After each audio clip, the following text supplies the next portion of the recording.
Welcome to the Genius Factory. Enjoy the video.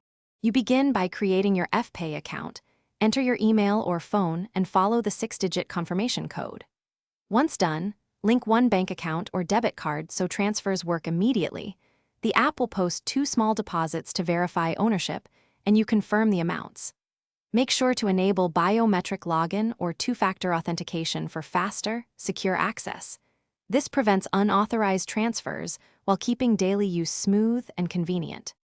You send money by tapping Send or Request, then choose a contact, phone number, or enter a dollar amount. Add a memo if needed. Next, pick your payment source, bank account for low cost, debit card for speed, or FPay balance for instant transfers. After selecting, review any fees and estimated arrival times, then authorize the payment with your PIN, biometric, or swipe gesture.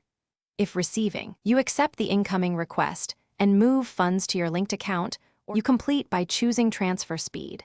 Instant transfers arrive in minutes for a small fee versus standard transfers that take 1-3 business days and are free. Make sure to note transfer ID and save a screenshot of confirmations. This speeds up any dispute or refund. If anything goes wrong, verify your KYC details, ensure the app is updated, and confirm linked account status. If problems persist, contact FPay support with the transfer ID and screenshots so they can resolve holds or failed transfers quickly. Thanks for watching. If you found this helpful, don't forget to like and subscribe.